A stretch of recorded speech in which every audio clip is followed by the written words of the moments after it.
Hi, everyone. We're recording. As always, I am Brian Kynes, the creator. Excuse me, little indigestion here. The burp fueled creator of the Tales of Ulran campaign setting. We use a variety of different TTRPG tabletop role playing games. We take some stuff from DC 20, the Dungeon Coach's new thing. We take things from Pathfinder Second Edition. We take a lot of things from Dungeons and Dragons Fifth Edition to create. Yeah, exactly. And we kind of make it into this thing that makes sense for us and makes it happy because that's what it's all about. It's got to make sense. It's got to be mechanically sound. It's got to make people happy. But we take parts of all that stuff to make our own system and tell our story. And the awesome individuals joining me this Sunday afternoon are here to help me write another chapter in the book. Sound good?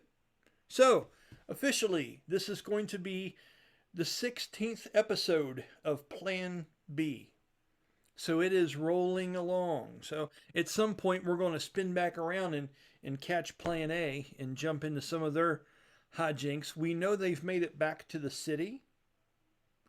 We just don't know how, because in the several previous episodes of Plan B, we've ran into some folks, and it was weird that they were here. We ran into some folks in New Gemdar, and they were around, and that raised eyebrows. There's a perfectly good reason for it. Actually, there's a damn good one, and we'll get to that at some point on down the road. We found the time machine on the island. Nothing quite that cheesy, but it's interesting. It has, well, I don't want to give any spoilers. Well, let's do tonight for tonight. We'll do that some other time. Okay. So for now, unofficially, a time machine until we figure out the real reason. Or we could just say it was aliens. True. I'm not saying. I mean, I'm not saying it was aliens. I'm cool with a happy medium and just saying Doctor Who came in. Yeah, right. And everybody just got in the phone booth, and it was like, we're back. He's like, you are. Looks better on the inside. So anyway, let's go ahead and do introductions. Bella, who and what are you exactly? It is our episode before Halloween, so to be festive, I am rocking the Winnie the Pooh onesie. Yes, outstanding. And thank you for taking part. I appreciate it. Winnie the Pooh, big fan. Got to be honest, seriously. Yeah, I didn't think I could like you any more than I already do, Bella. And then there you go, just proving me wrong one episode at a time. It's good stuff. Colby decided not to be a college student and show up today. Thank you, Colby, for blessing us with your presence. Hey. Oh, you know what? Hold on. I can't jump to you. Bella, who are you playing today? I play Azara, our dancer, who's currently a halfling. Yes. Kind of. Sorry, I jumped ahead. I was so excited that Colby was here.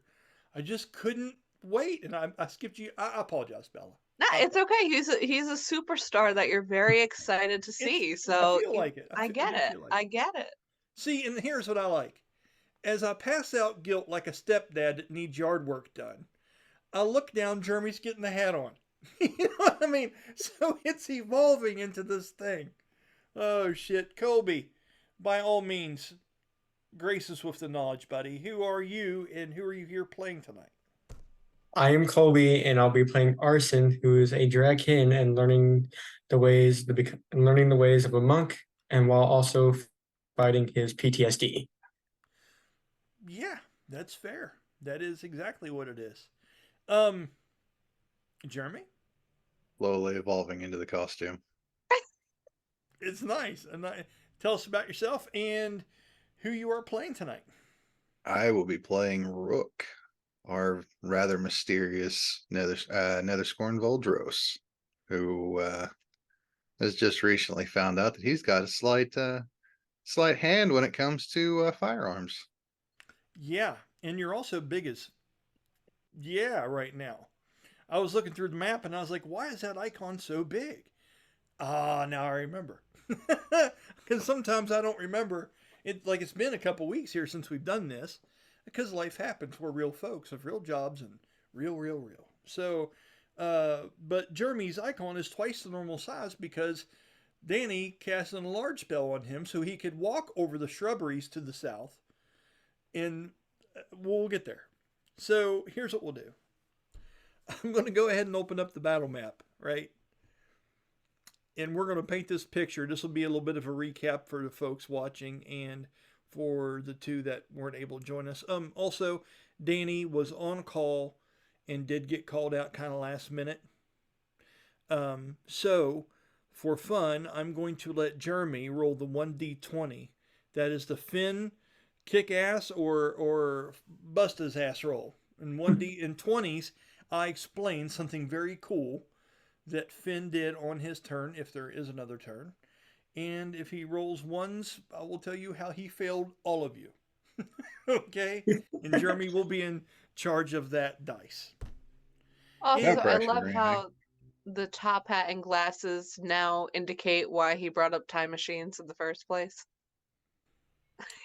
Is this going to be one of them YouTube conspiracy movie ones where it's like, and proof of a time traveler actually happened on Plane B episode 16, where the player of Jeremy playing? Yes, guarantee it. It doesn't help the fact that the case at all that my favorite class is Artificer. So There you Yeah, go.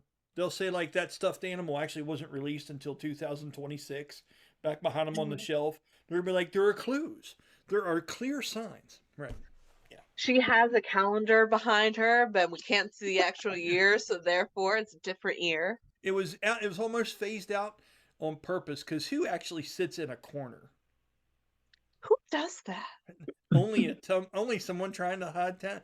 Let's not even play D&D. Let's just talk about this shit. This is fun. Let's just talk about Plan B, episode 16, turn conspiracy theory podcast video. Yes, it's turning into that. I will say one final thing, not related to tonight, but I've been looking for other people to watch and learn from, because Critical Role's great, a lot of episodes, and sometimes I can't get caught up with it because Thursdays we play in Jeremy's game, which was great last Thursday, by the way, Jeremy. thank you, buddy. Which was great. Also, shameless plug, go ahead and say the Twitch name and stuff like that again real quick. That is the Bearded Bear 0. Wow, the Bearded Bear 0. I can't wait to check that out. The Bearded Bear 0, well, I hear nothing but good things about them. Truly fantastic. Yeah. Notice I haven't streamed in a little while. Life has been slightly on the chaotic side, but with the holidays coming around and that being my bread and butter time of year, I plan on getting started again. Nice. So Jeremy does he does gaming. He has live feeds and stuff like that, and he also puts our game on there when we have people that can get together and be a part of it. And last week, I don't think you were able to put last week's on there, were you? But boy, I tell you, that'd have been a fun one to watch, man. That was some good stuff. But moving forward, there's another group of folks that I really, really enjoy.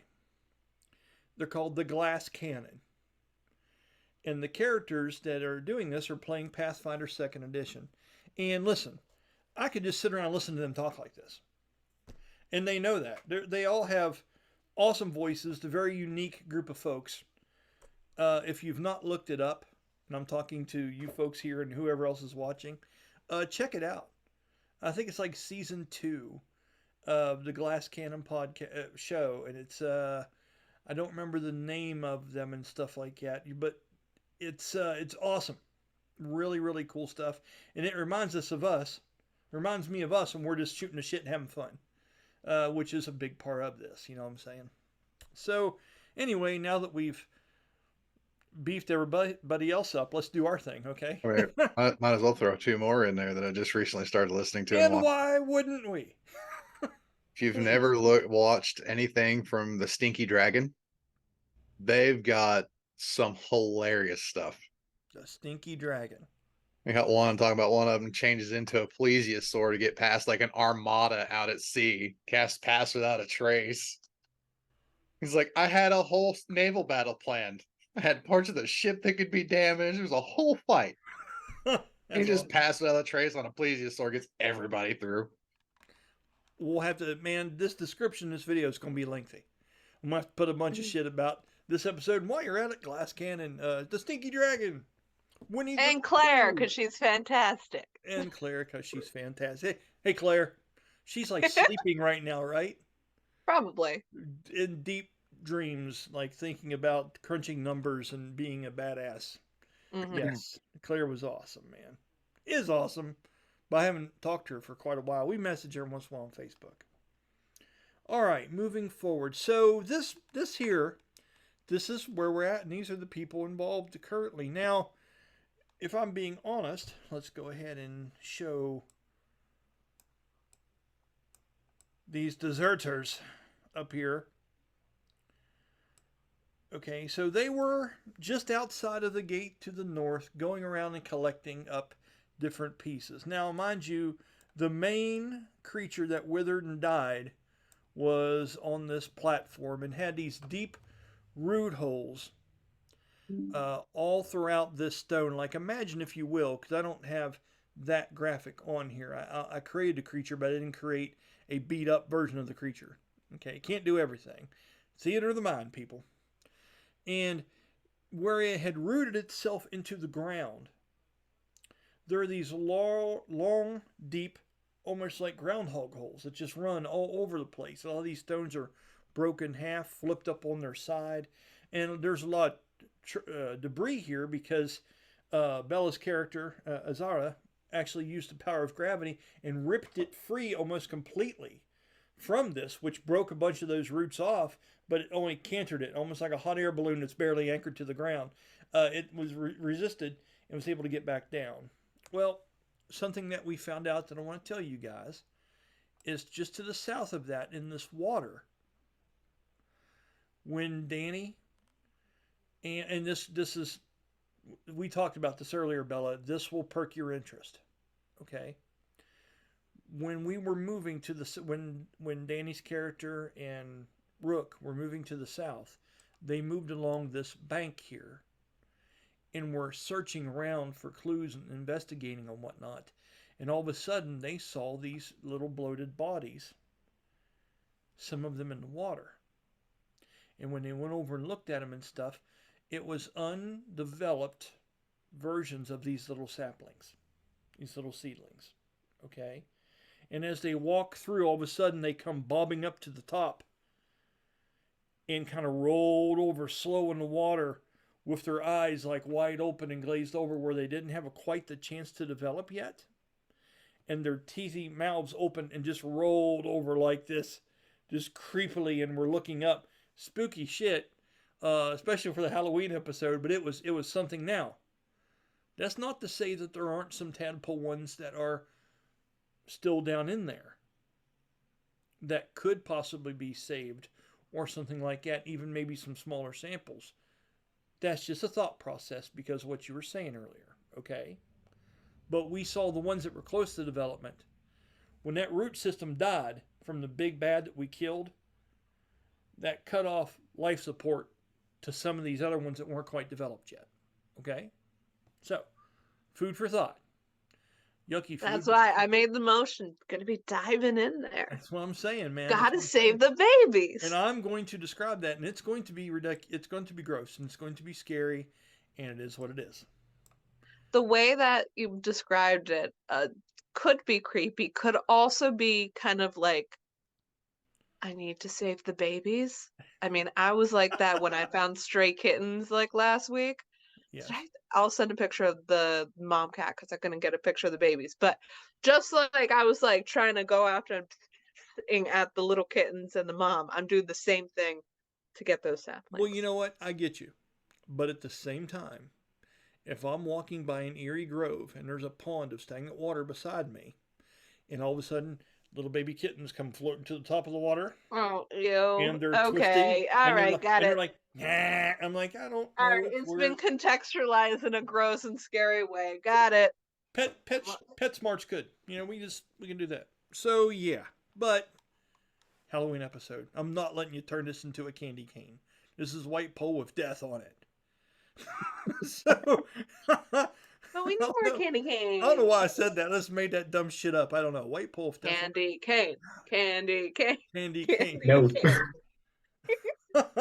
It's Halloween, damn it. We gotta be spooky. And this is why it takes us 3 hours to get through a fight. This is why it is. So, I'm having fun. I don't give a shit.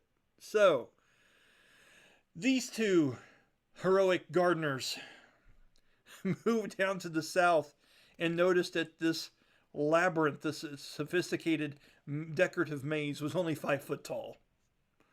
Because it was made by halflings. And probably even a halfling could climb up on something and be able to see it. This is more for decoration than it is for no one gets through, right?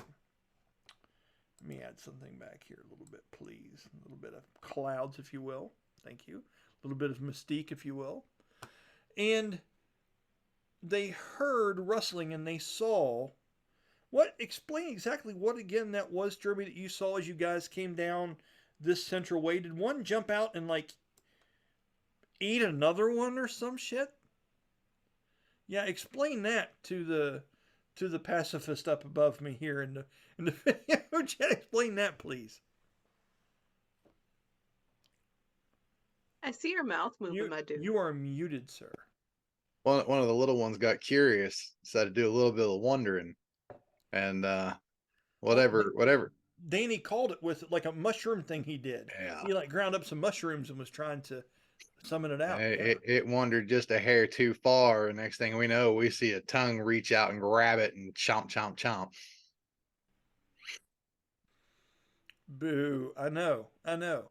It's we're not here to crush dreams, Bella. We're here to just tell a fantasy story. I hope I am now 10 foot tall. I'm here to crush things. I don't care if they're dreams or what. Right on. We're not even going to talk about the one that I completely yeeted off the map. It's you know what? I saw that too today. So yeah, that's just a funny term. Anyway, so what happens is this is Rook's echo back here beside Finn. Okay, and Finn is right at the edge of the hedges. And you what? Like just took a bounding jump and like drop kicked one that was hiding like right here. And you'll see how big Rook is. Rook's like 10 foot tall. And just straight up obliterated this thing in one fell swoop. And it was just hopping around here. It's like, keep key. Wah! And then, bam, there come a boot. He just took off flying. And then you land, and now it's quiet again. Okay?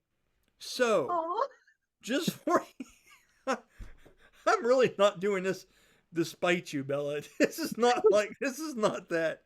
But let's go ahead, and I want like, let's describe punching the little creature. Well, that's the thing. I don't even think I kicked it. I think I grabbed it. I think I reached out, like it was getting ready to start screaming for attention. Oh, yeah, and I'm just like, nope.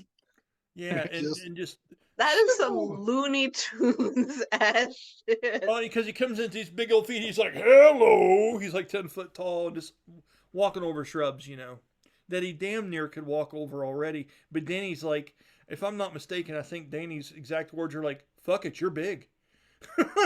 He's just like, I'm a wizard and you're big and that's cool.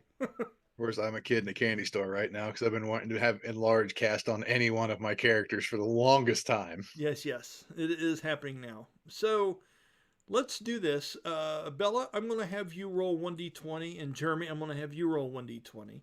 Highest roll, we're going to go to them next to see what's going on. Don't trust me with rolls and things. Trust really doesn't have anything to do with this. Well, you can do it. 12. You're the best around. You're the lukewarm around with a 12. A 12. That is 12 is lukewarm. That is 8. From now on, we pledged that 12s will be called lukewarm rolls. Just so we can do it, please. The 12 to 15, you know. I feel like it's like 8 to 12 is that lukewarm middle. The hour-old bathwater rolls. That's what we're talking. Yeah, I get you. Jeremy, what did you roll, bud? 8. 8. So what is that called? I think that's That's a- the lukewarm borderline chili roll. chili roll. Chili roll? All right. So And then everything above like 12 and stuff, that's spicy. that's spicy. That's a spicy roll. Colby's just like, you guys are goddamn idiots. Colby, I am so embarrassed to be here. You guys are, I'm in college for Christ's sake. You guys are making me decline. This is not the way it should be. Buckle up, Buttercup. It's about ready to get fun. All right, so here we go. Let's go ahead and say with that lukewarm roll, it's canon. Let's go ahead and go to Bella. Adding it to Let's the go rule to book Azara. of Let's go to Azara and Arsin up here. So I want a bit of role play from you two. Yes, Colby, role play. You're going to have to get into this a little bit. I want you to have a conversation about. I'll have you both do a role that you tell me why you want to roll this role, showing that he was trying to watch your back. He was also helping you look for things, but Arsin was watching your back as you were up here kind of fishing and farming around for other parts of this to make sense and possibly create a creature of this type of your own accord, something that maybe has a chance, something that hasn't been evilly twisted by nature, something to, if anything else, just to find out what the hell, how's it do this? You know what I mean? Mhm. And you are also not really, you're so focused, Azara, on looking at the ground and picking up these pieces that you would have needed Arsin to watch your back in this area where we know these little cute bastards. I don't even want to talk bad about them because she's staring through my soul, guys. I don't even know. I'm sorry. I'm sorry. Uh, they could be hiding, and they got big, nasty, pointy teeth. So, having said that, have a conversation, please. Whoever would like to start, just jump in about what you do, and then tell me what kind of role you'd like to make.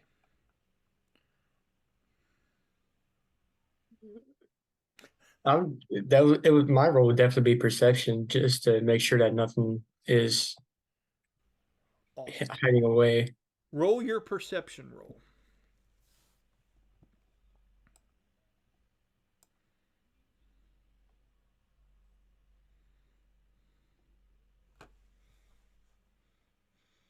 And what is your total, sir? 20. Not a natural though, it's with bonuses. That's spicy. So oh, it's over now. That's set. Really good, man. Knowing what these things look like, knowing what the root-like little feet of them were, and some signs that they had before.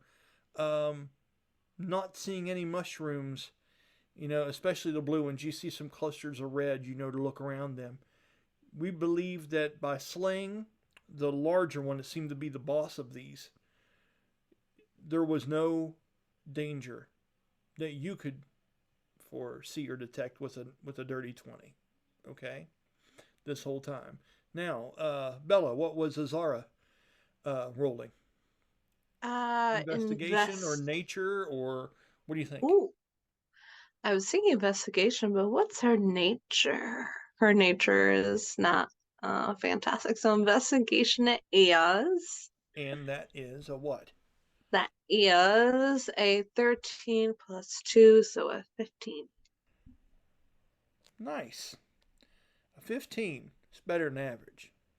Mm, What I'll say with slightly spicy. it's getting there, It's mild, That's not your mom's salsa, is what we're saying. It's going to be a little something else. So, what we've got is you're able to collect what you want to collect, but that you're just looking for that, what they call it, the golden finch in Harry Potter. You're looking for that one thing that's going to make this all make sense. And Go ahead. Do I see the floating bodies? Now that you've walked down there with Arsin, I'm going to say this. Let me talk about this first, and we'll get to that.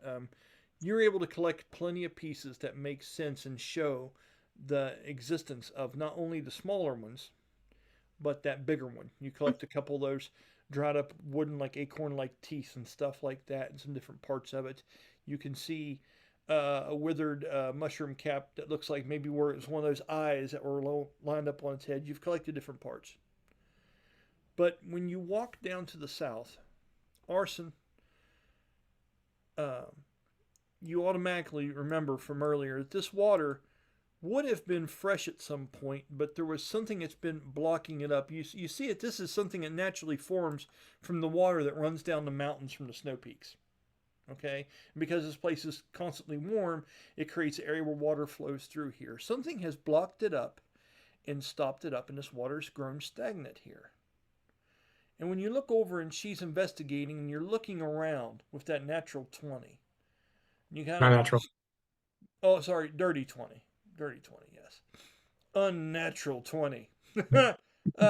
You sniff around and you do see floating the open mouth and the rows of teeth of one of these little bodies with a couple leaves sticking out that would have been its hair at one point sticking out from one end. And then you can see the water slowly going into its mouth, draining between the teeth, almost like rainwater going over a castle wall. And you can see it slowly start to sink. And then another one kind of bobs up in the distance and does that roll thing that we talked about. And you're seeing that there were different ones over here in the water. And you can choose to tell her if you want. She's not noticed it yet. And as interested as she is in these things, that's something you could do. What's the conversation, Arsin? You said it was a bot, like one of them blocking up the part. I did not. I said something has blocked up the water and made it go Okay. stagnant here. Okay. And it runs from all the way up in this direction, from underneath a lot of shrubs and stuff like that, and it runs downward underneath of this rock face. So normally this water would be moving. Obviously, because the workers probably haven't been here to keep the gates cleaned or whatever, could be a numerous things, right? But it's stagnant water. I do have an Ashara mumble that may help prompt an interaction. Please do. So you set up how she has all these pieces but haven't quite figured out, like, there's something missing. Yeah. So Arsin probably would hear like Ashara sort of mumbling, like looking around, digging through the corners, looking at the stuff in her accumulated pile, being like, I don't know, I feel like there's something else, something that binds them together, but it's not sinew, it's not tissue, it's strange. And she's probably like mumbling to herself, like kind of poking through and looking around for other little bits. Nice. Arsin, what you got, buddy? He would say, maybe we should check the stream then, because this ain't fresh water. This is more older, less like it's not moving and something is blocking it. We may not know what. It may not mean nothing at all, but we might as well give it a try. Good voice. Stick with that. That works. Good job. Nice. Okay. So, yeah. Cool. So, yeah, I think that's probably a good idea. Maybe there is something in the creation of the water, the stagnation, that has something to do with it. Yeah, I think that's good. Let's go. Okay. So you guys make your way over to that. Okay, let me go ahead and do this with the gang, and I'll move people around. Let's say, Arsin, I'll move you first. Along this face, where would you like to be? I'll let you kind of just describe to me the spot here that you would like to go along.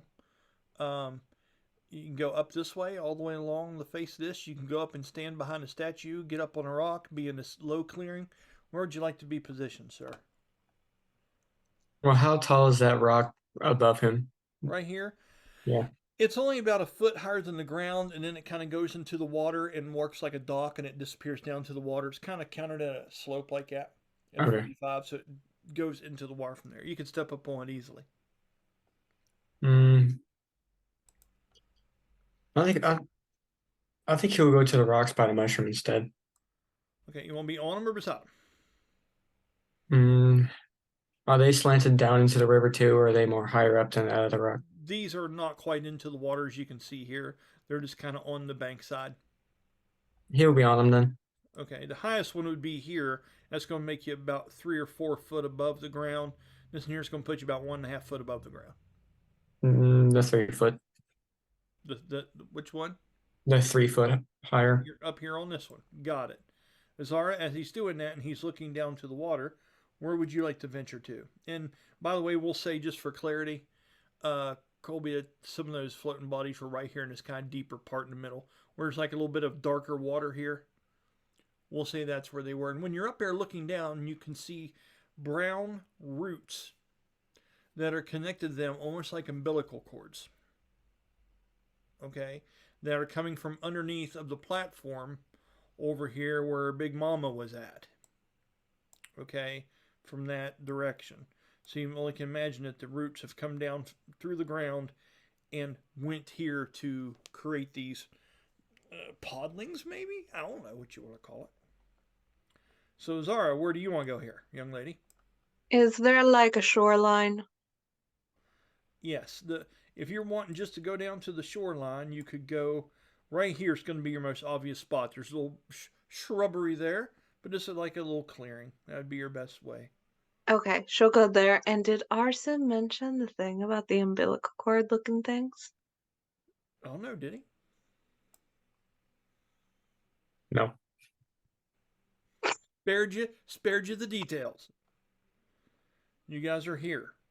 Now that you're over here and you can see these things bobbing underneath the water and above the water, it's weird. They almost act as if they're pieces in a lava lamp.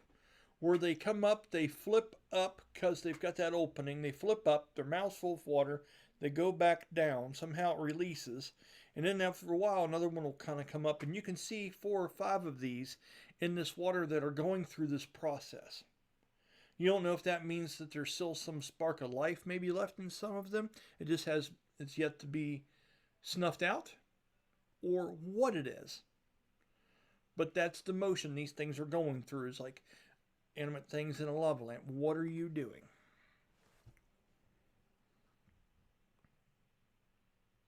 Well, Arsin, Go ahead.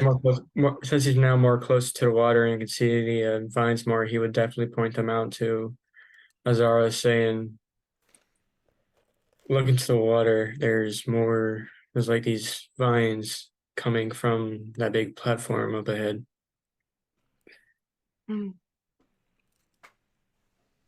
I have an idea related to something, but that can open a whole other world of mechanics potentially, and I'm not sure I want to do that. We love paradox rules. Go ahead. We're not rewriting a rules book right now, but please go ahead. Okay. So I know that I think for all of her transformations so far, her clothes have also adapted with her. Sure. So I don't know, like, waterlogged clothes wise, if it's then affected, you know what I mean? What are we thinking? Being like, hey, Arsin, can you please look over towards the west, please, real quick? You're going skinny dipping in the stagnant water. This is great. Go ahead, Arsin. Do me an insight check. I'm curious to see if you're picking up what she's putting down, buddy. That depends. What does the 12 say? Lukewarm, baby.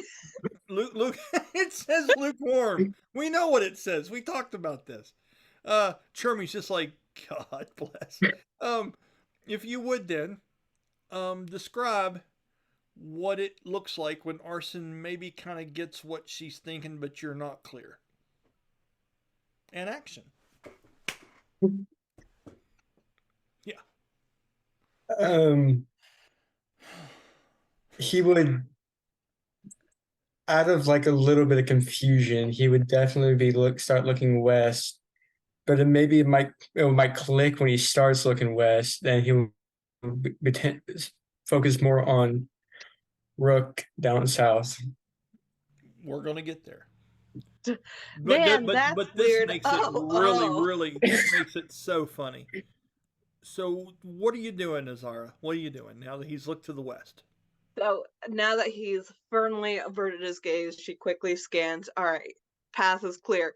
She quickly, because I think with the dancer clothes, it's fairly light and interchangeable quickly. So she quickly sheds those off, sets them to the side so they're nice, warm, and dry, and then converts into almost like a plasmoid where it's like lacking of any defining characteristics whatsoever. It's just like a blob. Like, Okay. because then she's like, okay, you're good now, and then is getting ready to like dive into the water, or she may dive into the water first and then be like, you're good. The second Okay. one. The second that you get into the water, you hear another alarming sound come from the south, where Rook and Fin have went to. It sounds like that sapling, the one that had the blue flower. It sounds like it giving some kind of call, and it comes out from the deep clouded area that's to the south of you all. So, in that instance, you're in a neutral form, I guess we could say, and the water looking amongst. Yeah, I don't even want to describe it again. She's planning on diving down to try to see if she can catch one of the saplings. Yes, and I hope this character has better luck underwater than Silowin does. I hope so too. So in that moment, once you've killed that one rook and threw it over there and stuff, you hear this cry come out on the other side of the hedges up above you. From this angle, you can see, now that you're closer, a large stack of barrels. And then you can see the top flower of what looks like might be one more of these creatures down here through the dense fog. You have very bad visibility, but you can make out that flower because it kind of sticks out as high. And it's let out some kind of like cry, and it's not as sinister. It's more sinister than the kiki kiki that the other ones let off all the time, which is very. It's almost like childlike mimicry. The small ones do. It's very eerie. It can be cute if you want to perceive that, but it's eerie how these alien kind of looking things make that childish like sound. But this one here is more of a like a nasty sound that comes up from this creature, and kind of an inward shriek almost, like an inhaling shriek, and that comes from the south. What do you do in this moment, Rook?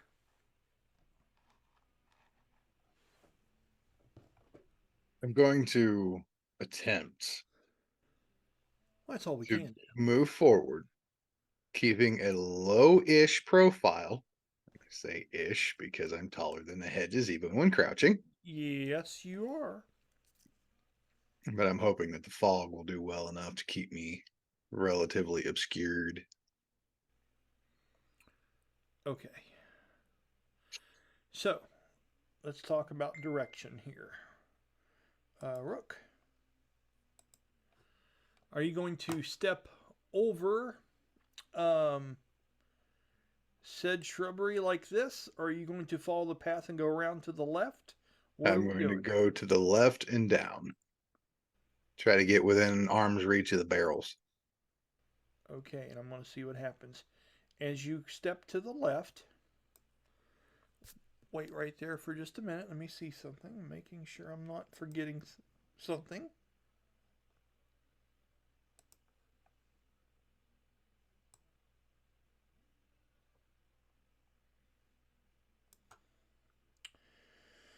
Okay.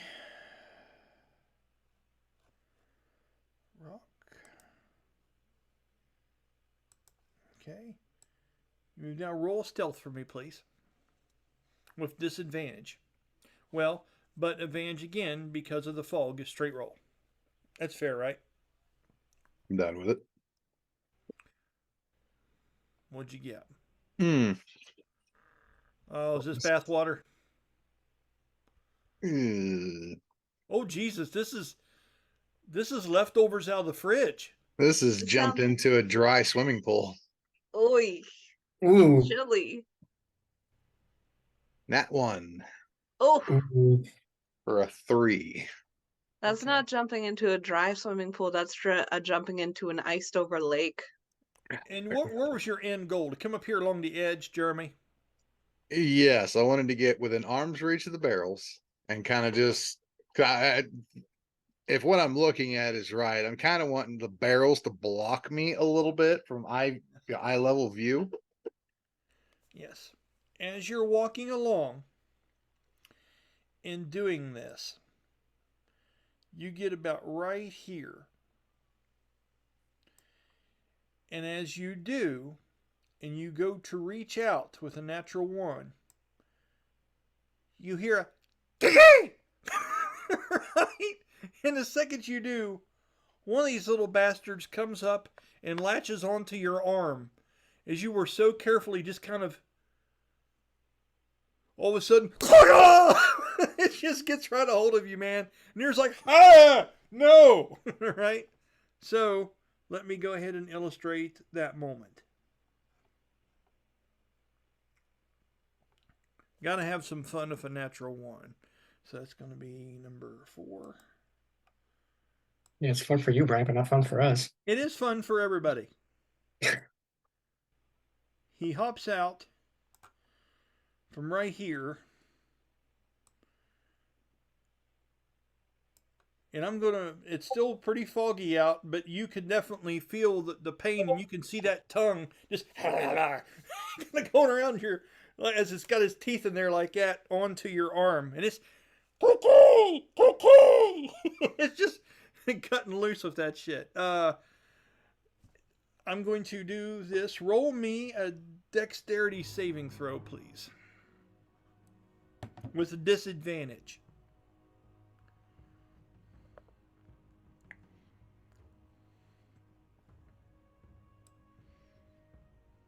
Four.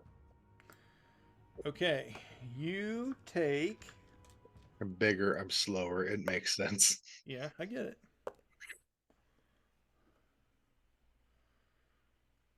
5 points of piercing damage, and now I need you to roll me a Constitution saving throw. That's something I'm good at. Yes. It's Regular- fun for everybody. a lot of the This games is don't this have was you do- lies and slander. Yeah, well, a lot of games don't have you do these back to back. But listen, you got to roll the dex for this to happen, and if it does happen, then you have to roll to see if it only makes sense to do this. So 27.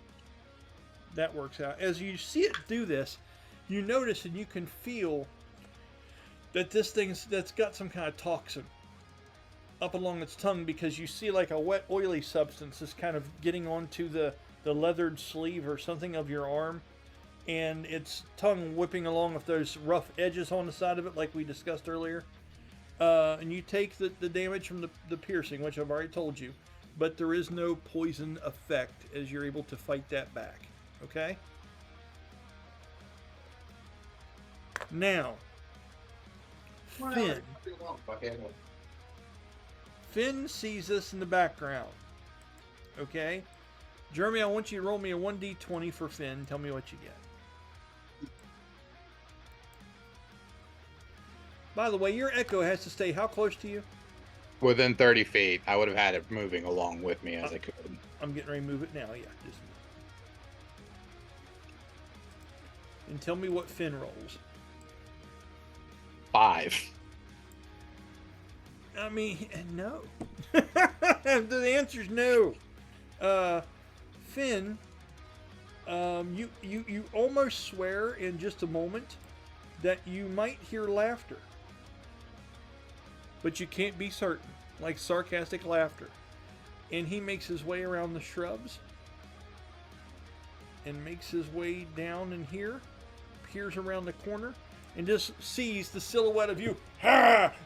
Just shaking your arm around with this thing just on it. Okay?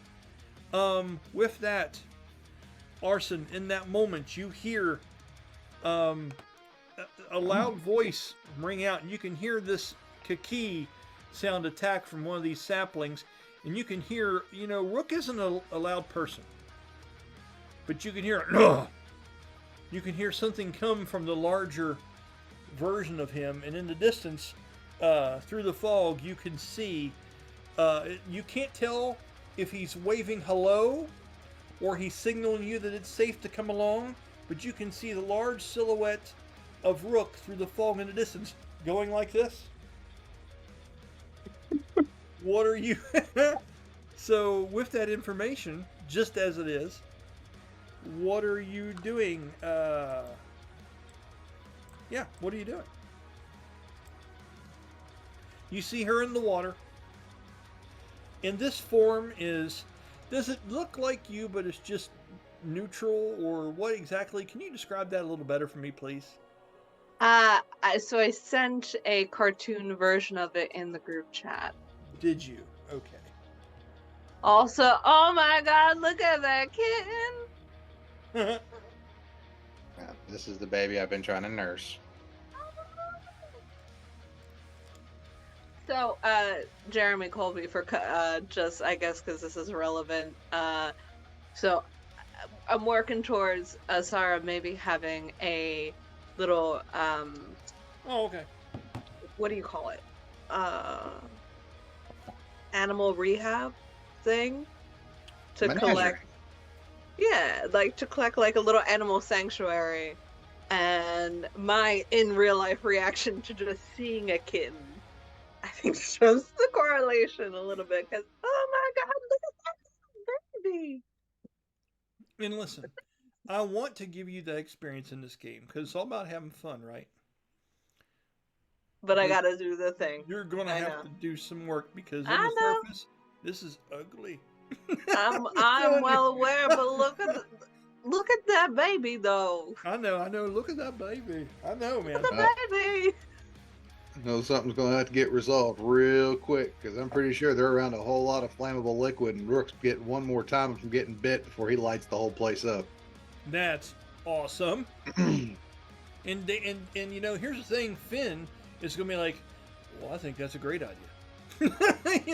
I know Danny would just love that to death. I mean, going back to the Brookwaters and saying, well, it's like the Ghostbusters when they walked out of the ballroom. You know what I mean? We got rid of the ghost, but all your shit's destroyed. So, It'll grow back.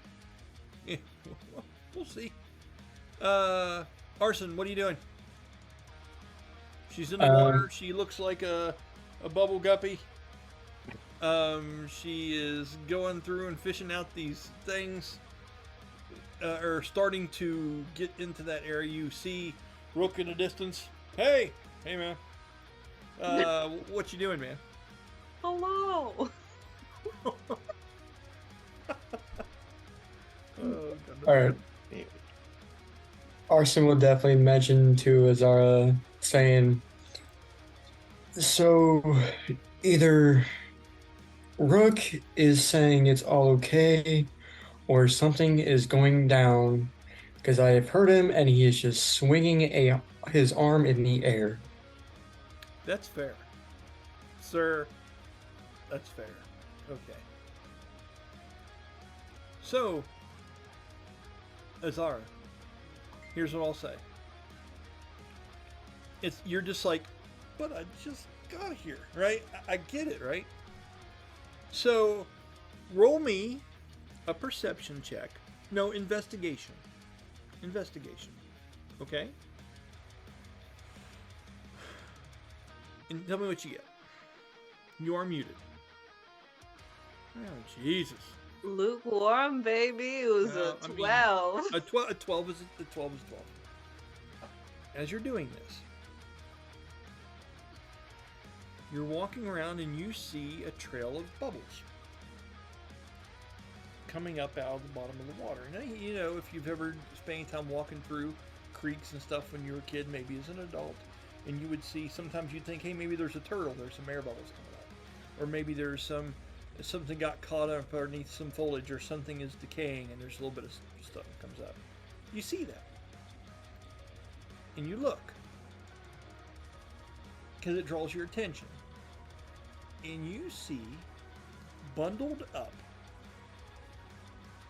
wrapped in what looks like large cabbage-like looking leaves mixed with like lily pads, and is connected, okay, by a long stem, okay, running up underneath the rocks.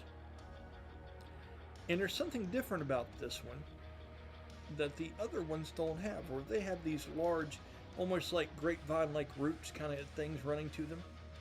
This one seems to be something a bit more organic.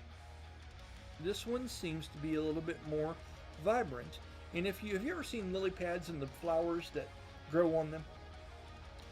You see one of them in not the greatest state, but there's still some color to the bloom. Okay?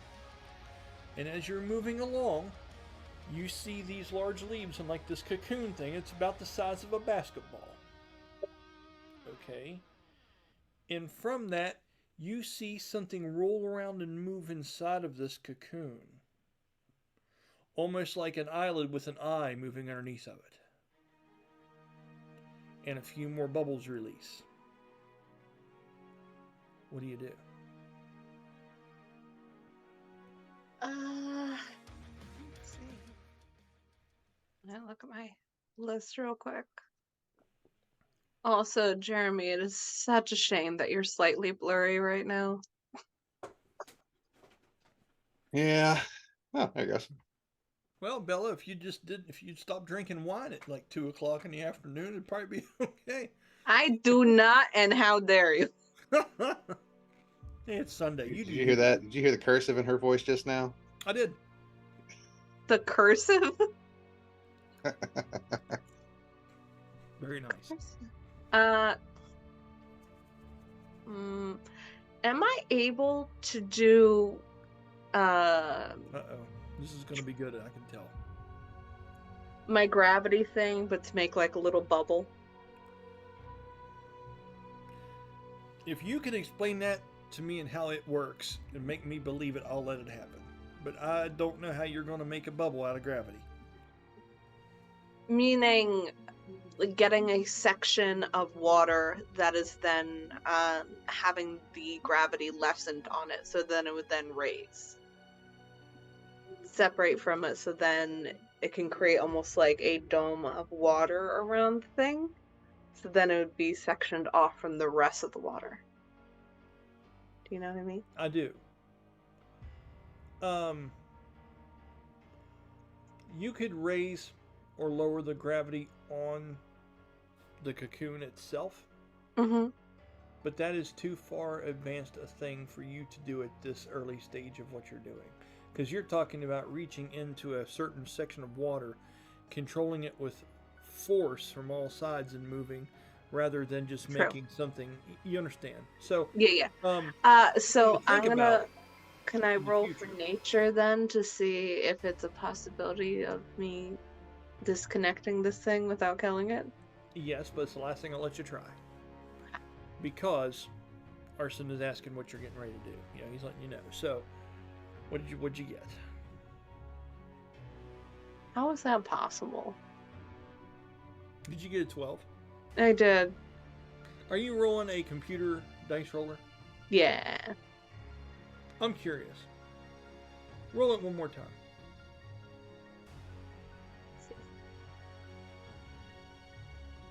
That's another 12. Yeah. Okay. Okay. So, you got some dice? I do. 1 second. You take your time. Hey, some apps aren't the best, you know?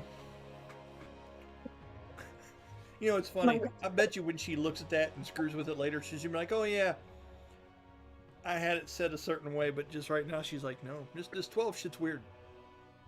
We rolled a bunch of I rolled 3 natural 3s on Thursday against you the other day and thought my world was coming to an end. Yeah. That was a legit 12 right there. Also, now I have a little bit of actual room instead of being set up on my bed. If you roll a 12 now, we're just going to shut it down. That was an 8 plus 2. Wait, nature, let me see. Still lukewarm, but a slightly different flavor of lukewarm. Oh, no. We don't taste So, lukewarm. Would you get a 10? a 9. Ooh, I Yeah. would have laughed if it was a total of 12. yeah, I know. You want to So bad. give one of these creatures redemption.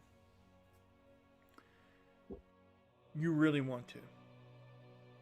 And when you look at this, and you look at over to the other ones that are bobbing up and down, that seem to literally be lifeless, other than some kind of air pocket caught in them, it seems to be rolling them up and down. You look at this one, you see it's moving. But you cannot determine if you were to disconnect it, if that would just end its life now. You don't know if there's something maybe you could do to it to make sure that when it is born, you give it a chance at something. Something could be cast upon it. You don't know if you need to trace back the sort of this route yet, but between him saying that there's someone possibly in trouble and you being out of your element here, Azara, you do what you want to do, but you have no clue as to what direction you want to do it. You have no saying that you can see in front of you that is going to give you insight into the right way to go. I think so. What she's gonna do is do a little. I am so sorry, and I hope this is okay. And she's going to cut the cord and try to pull it out with her as she climbs out of the water to begin to get moving towards danger. Okay. Look at the Half the baby. vineyard's on fire. I'm rolling something. Look at the baby. Okay. I hope you realize about like 40% of my attention is permanently locked onto that kitten. So Needs all the attention he can get. you do this. And you take it up to the surface. Right? Mhm. Okay. You do that. Now what do you do with it? Arsin, you see her coming up out of the water with this cocoon, like tuliped in lily pads and like large cabbage leaf kind of things. It seems to have a water-drenched white lily pad blossom hanging off of the side of it. Limp, but still with color. If you have any questions, go ahead. If not, tell me what you're doing with it. I think she's gonna be like, Arsin, look to the look to the west, please.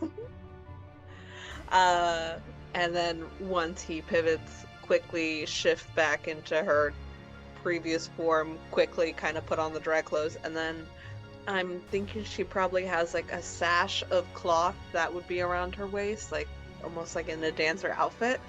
Mm-hmm. She's going to soak that in the water and kind of wrap the cut area of the plant in it, almost like, you know, how you would like an avocado seed or for propagation and stuff. Yeah, I'm with you.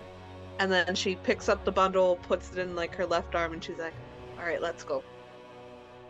Like, Okay. All right. So, are you toting this thing on your person, or are you leaving it there? she wants to assure it's safe and we have to exit through here, right? Well, yeah. I mean, you know, it's just the Civil Grove. You've got a shrub here beside you that you could nest it in. You could put it between rocks. You could literally do about anything you want to. You could even walk it over and put it over in one of these damn barrels if you want, or you could put it up on it. I mean, anything you want to do here. It's So, are the D&D, barrels man. empty? Do what? Are the barrels empty? Oh, you'd have to investigate that. I don't know from there. Okay. So she's gonna check out if the barrel is empty. So Arsin, she walks out past you and heads that direction, and she is holding the baby. The Okay. baby! And as you walk up to this edge and stuff like that, you're peering over this Very short, ornate railing. It's maybe just about 2.5, 3 foot tall. You look on the other side of this. The barrel itself, I'll tell you in a minute. It has a very little bit of wine in the bottom of it, probably about 2 or 3 inches, and that's it. It could be tipped over and emptied, or left on its side, almost like doghouse style, something of that nature.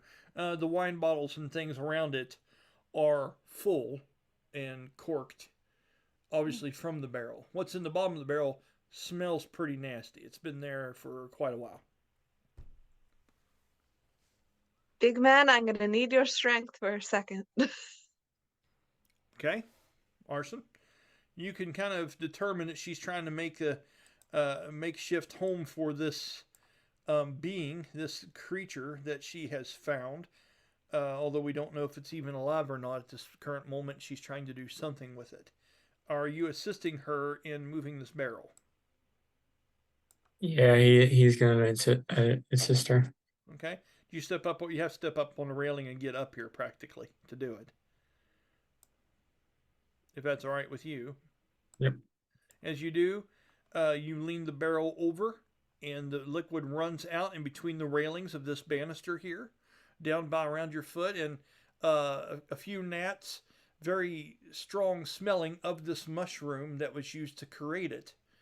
And when you go to sit the creature inside of that, and it sits down, and that odor, of course, is more pungent inside of the barrel, of course. There is a bit of movement that comes from around there. You can see, you can hear a roll, and you can hear something so faintly muffled, but you don't know what that sound would be. So I think what she's going to do is, now that it is safe and secure, you're going to hear her quietly say to herself and just be like, please let me help you. And then kind of kisses the palm of, like the palm fingers of her hand, and then like presses it to the outside of the barrel. And then, knowing they need to get going, she like goes, let me look up this spell real quick and see if it needs touch. Yes.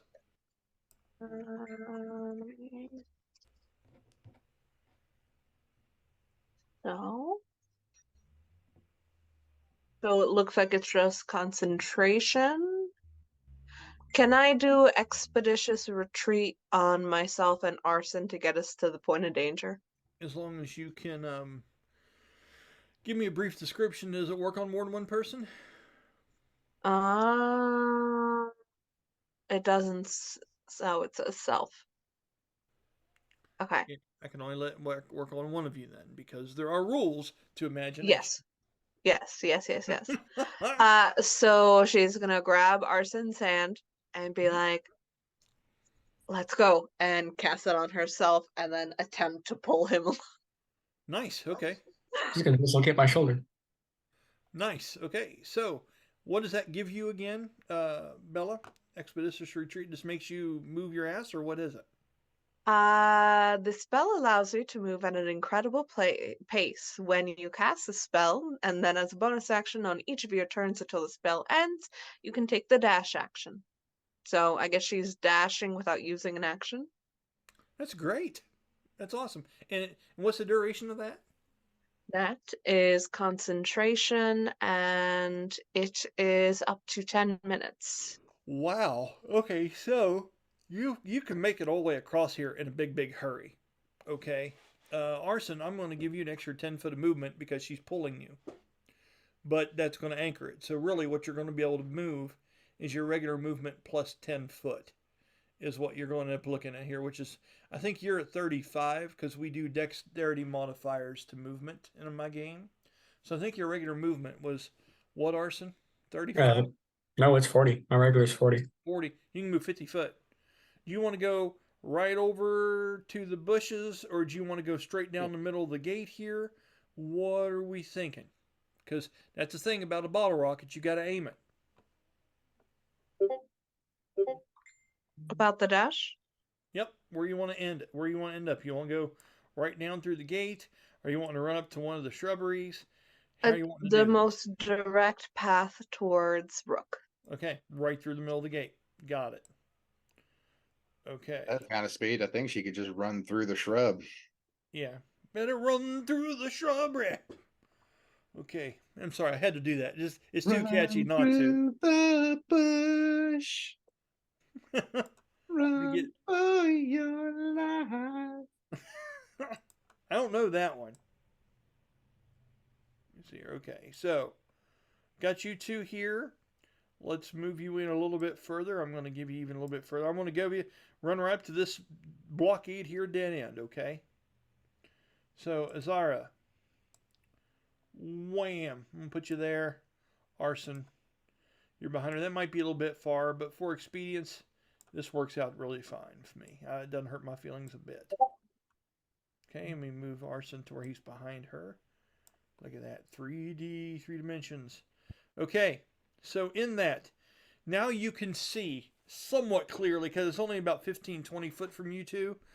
You can see Rook over here waving his arm around. You can see the tall stalk of one of those other creatures that you faced earlier on, now turning to look at you all in the ruckus, okay? Standing by a bench that has a whole bunch of barrels up around it. Now, you can't see anything real down low, but you can see the tops of a lot of these things from your vantage point. And it is heavily obscured with fog in here currently. With that... I know the characters can't see anything, but I just saw something that was, Did you now? I did. What did you think you saw? Something big that I'm not excited to encounter. With this guy down here? Yes. Yeah, you can see the flowered tail of it. And you That know is what that something is. big I do not want to encounter. Okay. Were you here? You weren't here before when we fought the first one, were you? I was there to uproot it, right? Or was that a different Oh, no, one? she wasn't at the very first one, was she, Jeremy? You guys Nope, faced she was one not. of these before when you first walked in, and it was tough. So that's awesome. Gross. So you're seeing this. This seems to be the second development stage of those saplings. It grows a husk and a tail that comes back and turns into a bloom. This is stage 2.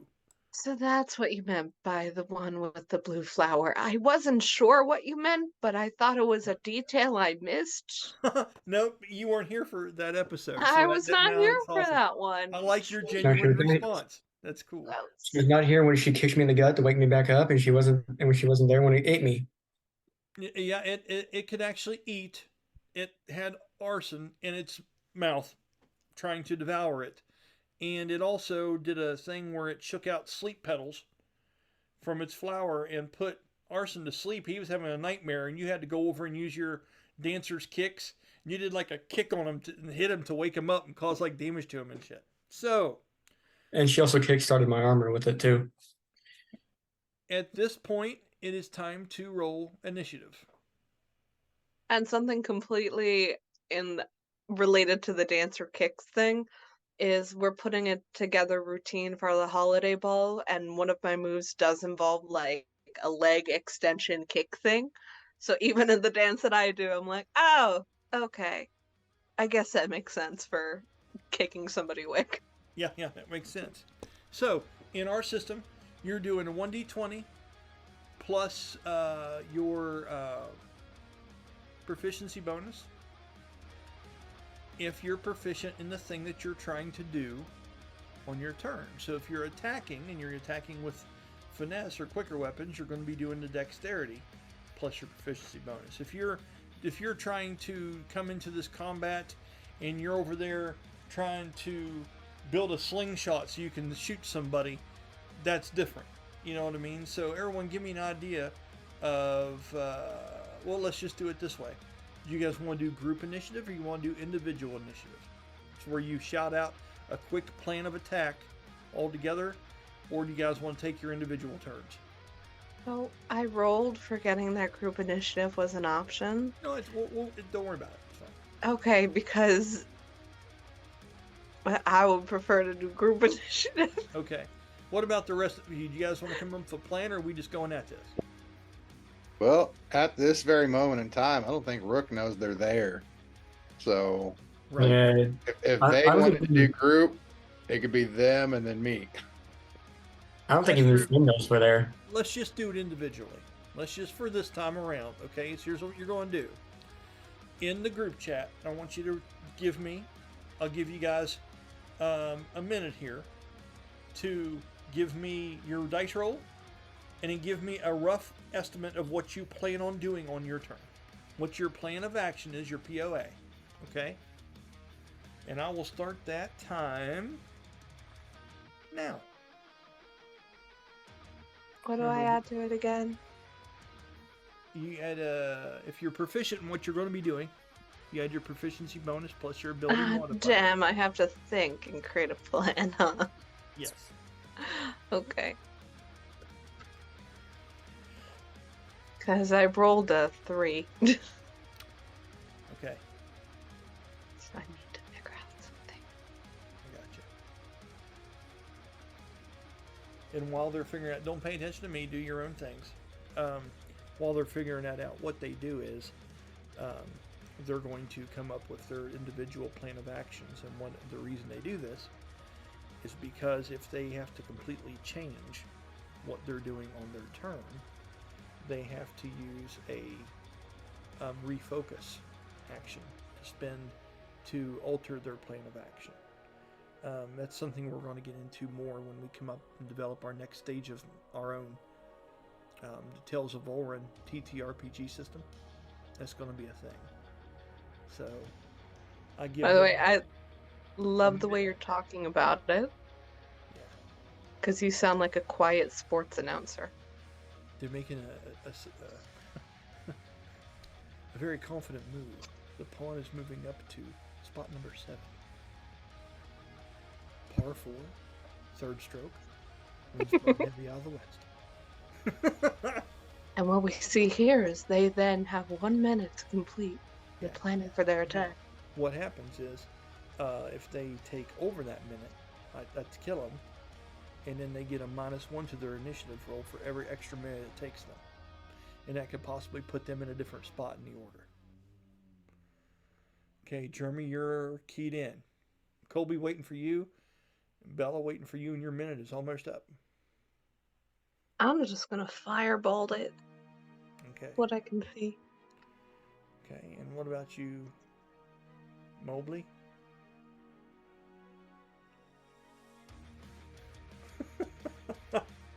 It's fine, Bella. It really is. Your minute has been up. Do you have an answer yet, Colby? Yeah, I'm kind of. Okay.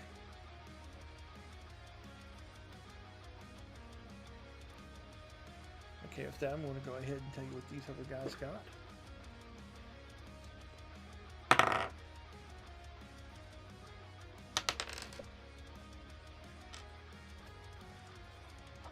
Okay.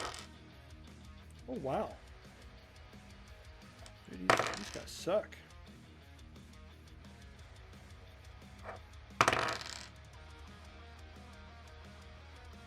Okay, Isabella.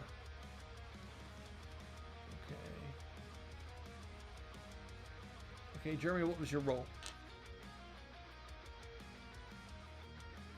Okay. Colby, did you send your message?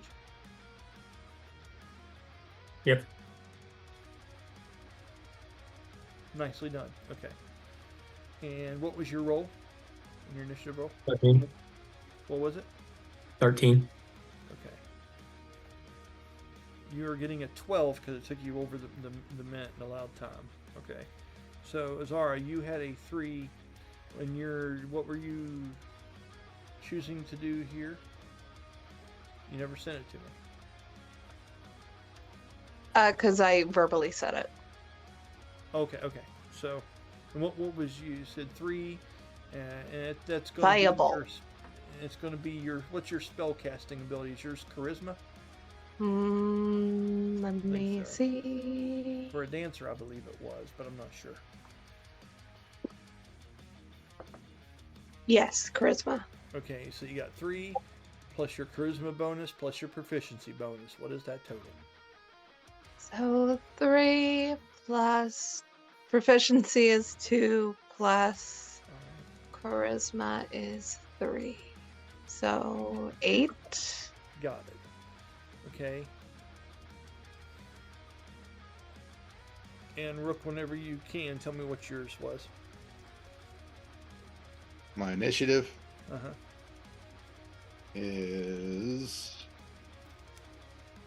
a 26. Well, shit, sir. I'm going to tell you right now, that's high. I think you know this. So. Shoo! Goodness, let me get my order down here. 1, 2. And we're pushing too hard on our lead. That's not worth a damn. Okay. And then we're going to have... Boy, there's a lot of low numbers here. Wow. We're going to go. Okay. All right. Rook, you are up. You are larger than life, sir. You're standing there. You have number 4 is on your arm. Bit down, which means he is clamped onto you. It would take some kind of form of some kind of thing to get him off of you, but you are still strong and tall enough to do things even with your little buddy. Just kind of hanging in. What are you doing on your turn here, sir? Go ahead. So I got 2 attacks. So first thing I want to do, since this thing is on me and I'm bigger, I want to smash it into the barrels in front of me. Okay. Try to soak it in the contents of the barrel, assuming they've got anything in them. Colby, roll me a 1d10. Tell me what you get. 11 or higher, they got shit in them. 4. No, top row does, at least top row does not have anything in it. But we're going to find that out. So, go ahead and roll for a, just a strength plus proficiency plus 1d20. 16, 17, 18, 19, 20, 21. Does it all day. You take that thing up and you're just kind of like, blam, and you smack it down on top of the barrel. Give me a roll. What would your damage have been for that? Your strength modifier. We just calling it an unarmed strike. Yes. If I just go with the damage for the unarmed strike, it's just 3 damage. I'm giving you 1d6 with your arm, with your, because your size. Remember, you're big. I don't know if So that's a unarmed. 6 for the 1d6. Okay, and what's the strength modifier? Is it doubled or plus half? Because you're large.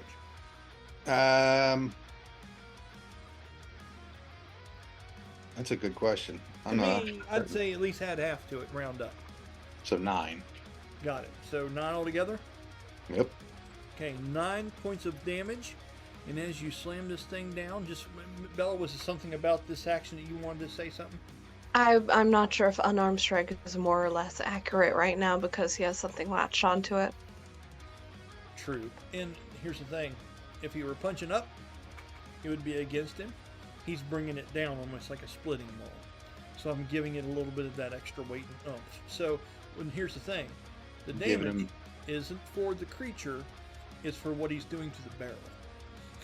Okay? You get what I'm saying? But you're right. You're exactly right. But this is more what he's doing to the barrel.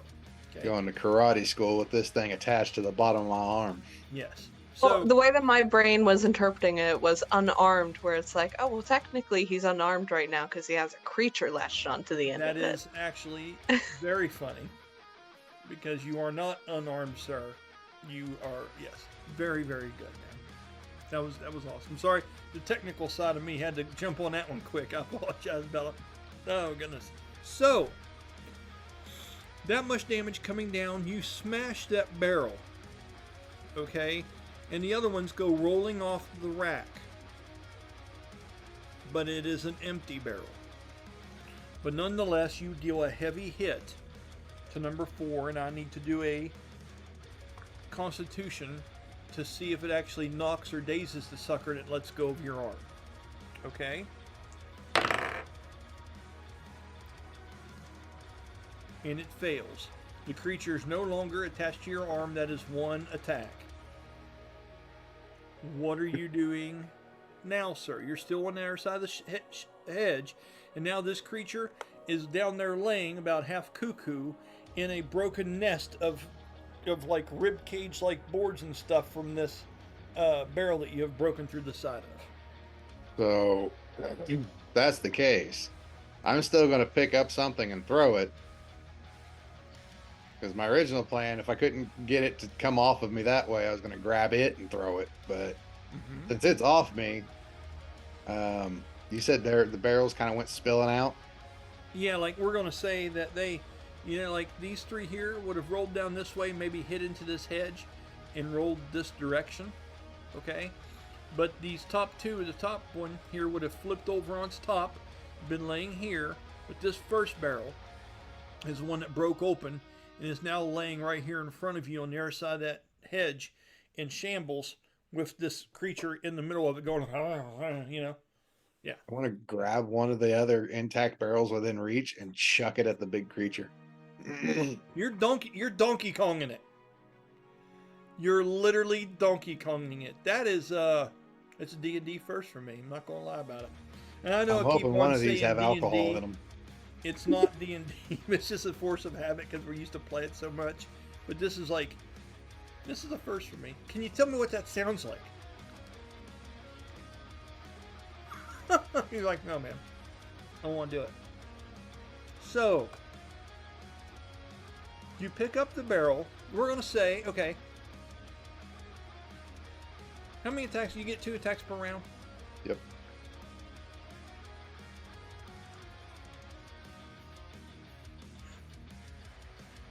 As you're picking up the barrel, then you're lifting it up and you're slamming it.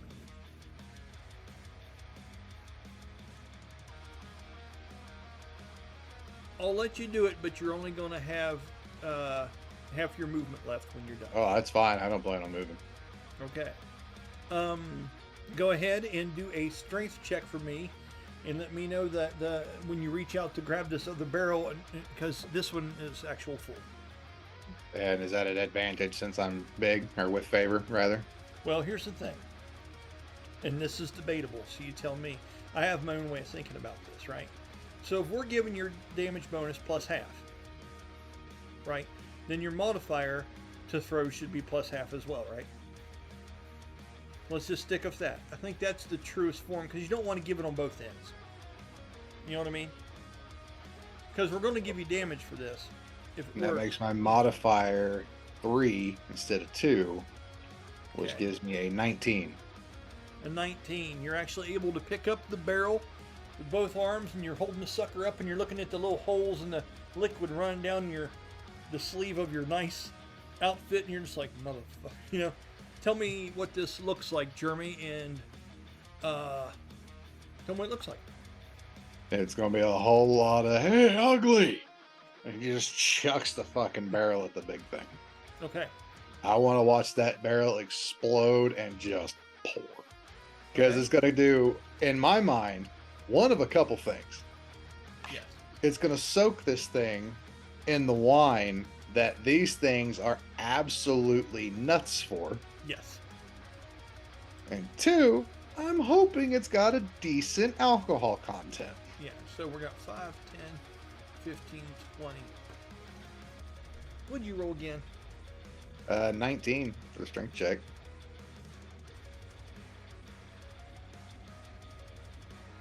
And if it helps, I'm aiming at the flower that I can see. Yeah. What if you added half to your strength score? What would it be? If I added half to my strength score, Like 21. Okay. Which would have made that 19 higher if I was going by strength score. Right. I get you. Okay. Okay. Just for the fun of it, because I like Donkey Kong. I know the fact that you're huge. In this barrel, first off, let me see. There's one thing that's going to be a determining factor, because this thing is a completely full barrel. This is going to be tough to pull off, my friend. Well, I tell you what, too. If I'm not mistaken, I've also got the powerful build feat. Yeah. That You yeah, I do. count as one size larger when determining carrying capacity and weight that I can push, drag, and lift. Okay. I'll So give technically, that going with powerful build, I'm a huge creature. okay, this barrel was 75% full. I rolled a 15. So, yeah, and it does a 1d4 for every percentage, so it does 3d4. Go ahead and roll your attack roll and let me know how well you're able to aim this. You were strong enough to pick it up and heft it. Now let's see what your attack roll is. And this is going to be with strength instead of dex.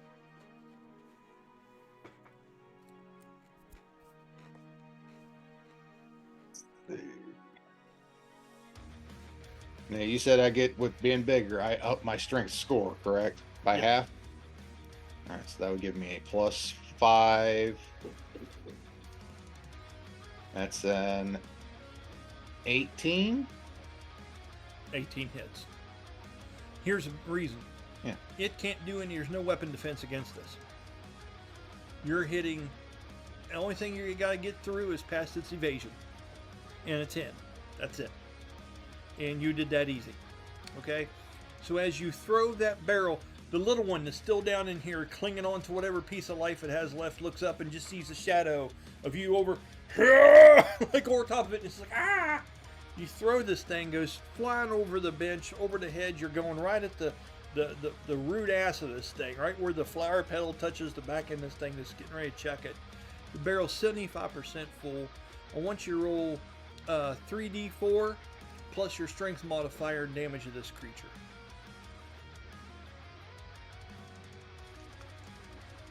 7, 12. 12 points of damage. When 7 you plus do 5. that, it topples the creature and the creature is prone. Okay? And you have knocked it down. It is laying flat on the other side of this bench now when you look down over it and see it. You have half of your movement still in a bonus action if you require it. What are you doing?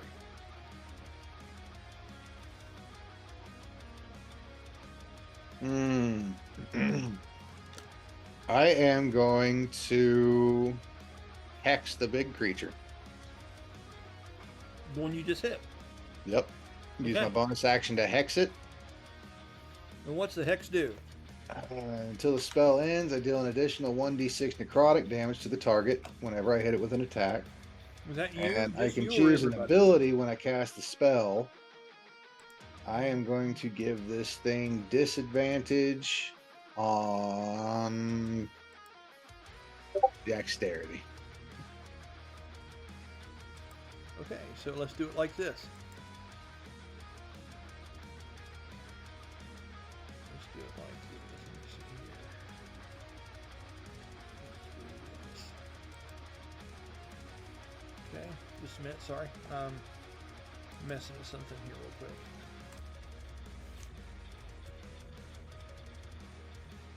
Okay, so you say this thing is hexed, Yep. and It has disadvantage on any kind of dexterity checks that it makes. hexed and prone. Let's go ahead and make that a little bit smaller. It's a little bit big. Oh, I'm sorry, gotta do it the right way. I apologize, guys. Just a second. Okay, and let's make the color of that yellow. Okay, so we now know that this creature is hexed and prone. There we go. Got it. All right. Is that the end of your turn? That is the end of my turn. Okay. Unless, in part of that half movement, I can step on the other little one. I'll let you step over, but I'm not going to give you the action of putting damage on it. Yeah, I'll stick where I'm at. Okay. And I am going to have to bounce. I did get a call up to Bloomfield, so. Holy shit, no joke. You actually got Yeah. called out in the middle of a thing right now. Damn, bud. All right, well, listen. What we'll do is we'll go one round with everybody else and probably call it. I don't want to finish this up with 2 people down, so I'll give them their turns and stuff and we'll call it. Mr. Keaton? Actually, let's go ahead and do a quick break real quick while he's doing this. refill my drinks, then we'll come back. Is that fair for everybody? Okay. All right, so let me get ready to pause here real quick. Come on, mouse. Tell me where the good stuff is. Here we go. Okay, and by the way, when we come back, just so you all know, it's going to be one of the seedlings' turns, and then it's going to be Arsin on deck. Okay? All right, so with that, we'll see you guys all here in just a minute. And we're back! I love doing that. Ben Affleck did a Saturday Night Live skit where they did that back and forth, and it was him and Jimmy Fallon. If you ever get a chance to look it up, you should. You'll understand why I can't stop doing it. So, Jeremy is going to leave his camera on, so you'll see the top hat and the glasses. We just have to kind of imagine that Jeremy's been turned into a toad, and he's under there somewhere just kind of hanging out. He got called out to work. You know what it is? It's the Mario principle. Like, you know, the newer Mario games where he turns into the hat and can... So Jeremy is a chair right now. It's like, because it's so low. Yeah, because it's so low, we can't see his beard. Yeah, instead of a tanuki, he's a chair suit. No, I like it. It's good. That's fantastic. All right, Mario principles. Let's get back to this, folks. So, it is going to be seedling number 5's turn. So, in the ruckus, something comes into view. Let's see where number 5 is. Now that you guys are kind of getting up there and things are starting to happen, Jeremy would be able to see this. But beside the creature comes rolling out from around it through the deep fog, comes seedling number 5.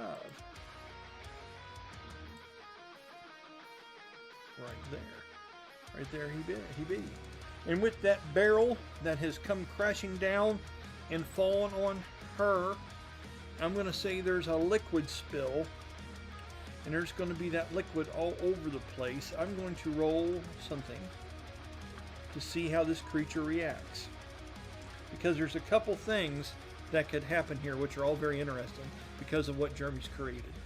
You know, you have to understand there's a pool. That barrel was 75% full of that liquid, that wine. It busted, hit all over this creature. This creature is currently prone, laying down here, and the little one ran out beside it. So I have to see, does it come to defend the mother? Does it try to aid it? Or does it start licking up the stuff because it loves that wine so much?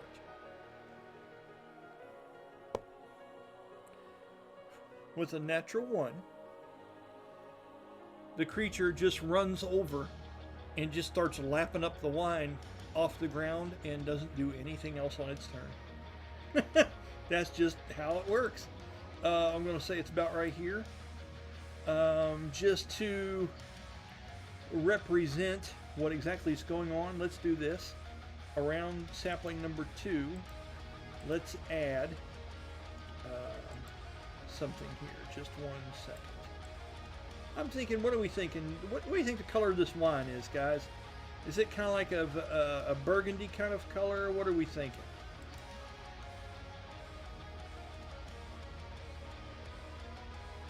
For the wine? Yes. Would it be funky if it's like a green or something else? No, we can make it antifreeze. That's perfectly fine. You want it to be green wine? We Like, can say but it's like kinda... a Go ahead. forest, like hunter mucky green. Okay, we can do that. There we go. Okay, so let's do a shape. Let's do a... I would say it's come out in kind of a semicircle. Let's go ahead and do that.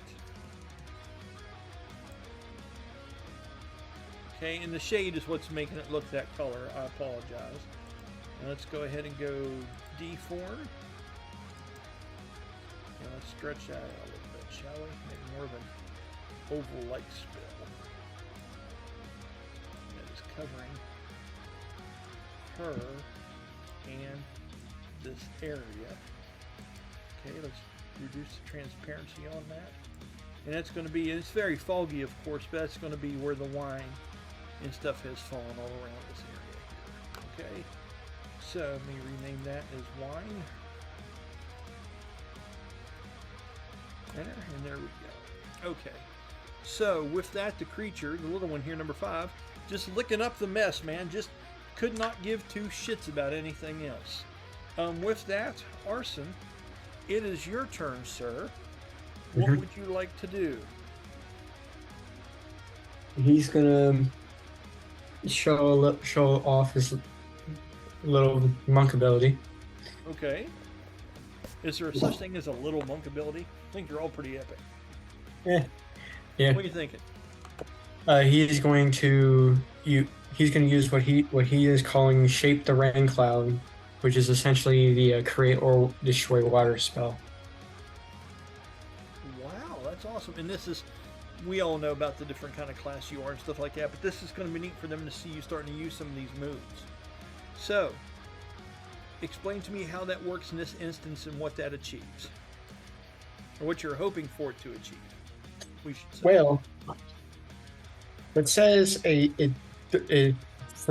for destroying water or like fog, it says fog in the things too, but it says it's a 30 foot. All it says is a 30-foot cube, and it doesn't say where it if it originates from me or not. Okay. That's the one thing I can't figure out. It doesn't show any range or anything like that to where you can cast it. It says, well, the range is 30, but it also says 30-foot cube in the spell description itself. Huh. Well, I'll say you can make a 30-foot cube somewhere. So that's perfectly fine. So let's do that. Okay. So where do you want to center this on? Where you're wanting to destroy the fog at? Around that creature so we can see it more clearly. Okay, let's do that. So, this could be tricky. Just 1 second here to make sure I've got this right. So, this is going to be weather effects. Okay, I'll tell you what I'm going to do. I'm just going to lessen the effects to a degree. Right. Or I can, or all over the place, or I can give you 100% clarity in 30 foot. What would you like? Because I can do both. You know, I'll just do the first one. I'll just do the first one. That only makes sense. So let's see which one of these is the one that I'm currently using. So it's this one. Okay. So let me go ahead and make a square here.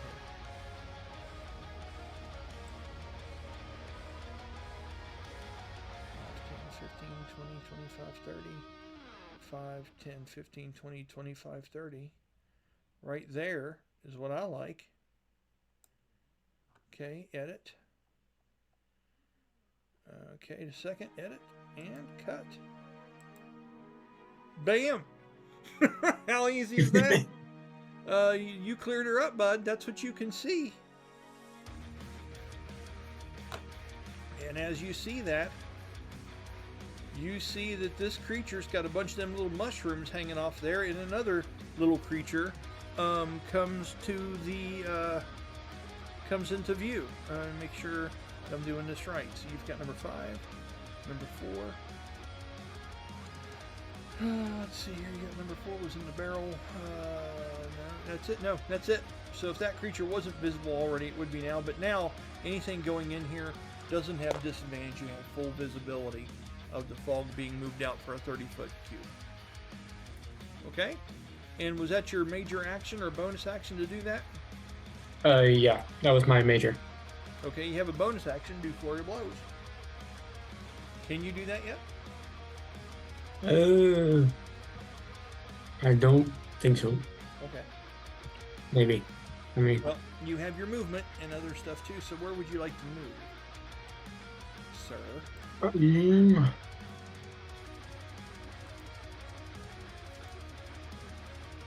He would be going basically on the other side of that hedge right in front of him. Okay, right here? Yes. Okay. And I'll put you like right in the middle. I'll just have you do double movement. That was 5, 10, 15 foot of movement. you've still got whatever else you'd like if you want to go further. And this creature, by the way, is prone right now instead of standing up. The the sapling.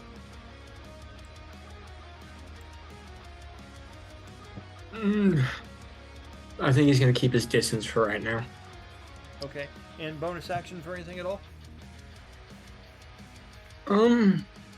If not, that's fine. No. Not every turn has to be everything. I just, Well, that's awesome. Thank you. That was your turn. And now we're going to... we did number 5. We did... Let's see now. Azar? Azar, roll me a 1d20 because you tied up somebody and I got to see who gets the higher roll. Okay.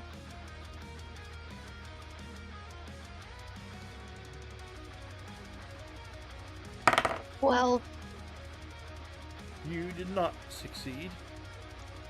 So, let me see how I want to do this.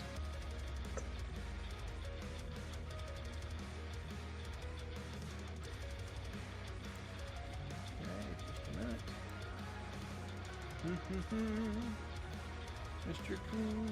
Let me see here. 3D object.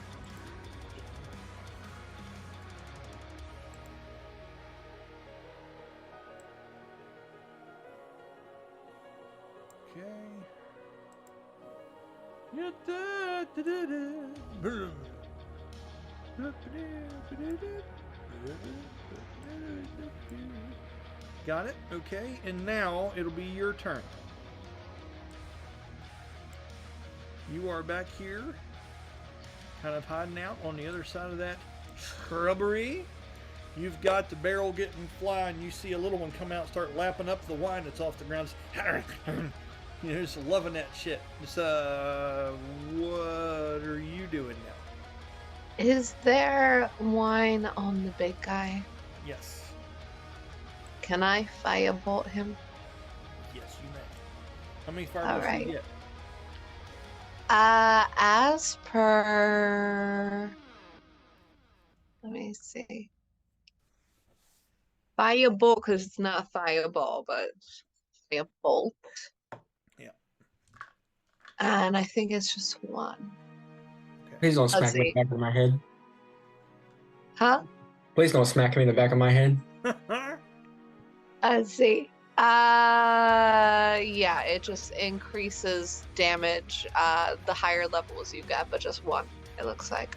Okay, what level casting it at? What level can I cast it at? That's the question. Whatever the highest spell level you are. A firebolt, is that a cantrip or a level 1 spell? Cantrip. Okay, so usually cantrips will tell you that that spell gets stronger at set levels. Yes. And have you achieved one of those levels yet? It's 5th level. We are level 3, so no. No. Okay, so cast a base one. So you're doing a spell attack roll, which is 1d20, plus the little spell book down there. It's the very first one, the one more in the center of the page. The one on the far right is for your spell DC. The first spell book is your spell attacks. So I roll a 5. Uh-huh. And my modifiers are spell save DC and spell attack modifier are both +5. Awesome. So once you roll with advantage, because it's laying down prone that can't move and dodge. 18 plus 5. That hits and breaches because now it has no mobility. Okay? So, when you shoot that fireball at it, you hit. Now I'm just curious, like where maybe were you aiming with such a good shot that breaches the creature? Just for flavor, where do you think you were trying to aim now that you have the clarity? Because Wherever the alcohol is, because I'm hoping it catches fire more. Okay. Well, I'm going to say as it fell, that blue flower kind of draped over the back of it a little bit, kind of like a cape in a way, and fell over it as it was trying to get its bearing. So when you hit that, I'm going to say hit the flower that was covering the back of it, okay? And when you go in between like some of the cracks in the flower petals and it hits into the creature, Go ahead and either roll me the damage or take half of it as the quick damage variant. So if I roll, it'd be 1d10. If I take half, it'd just be 5. Yes. 5. Okay, 5 points of damage, and now I have to see if it's ignited. Which it is. The creature is on fire. Okay, and the petals are burning. At the beginning of each one of its turns, it will take a set amount of fire damage that may potentially grow or potentially die out depending on the actions that the creature takes. So All that right. was well placed. So that was your cantrips, which is your major action. You have bonus actions and movement. What would you like to do? I imagine I still have concentration for the expeditious retreat. Yes, and nothing has happened to you that would break that yet. I'm not sure if I want to get closer though. Huh. So maybe I'll just chill. You want to chill there? Okay. Yeah. Okay. Let's go ahead and do.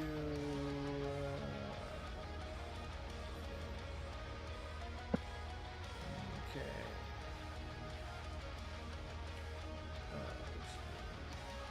Just a minute. Okay. All right. Next person up is going to be the sapling. Big boy. Okay, so 1. It's getting up. It takes half its movement. Okay? When Big Boy gets up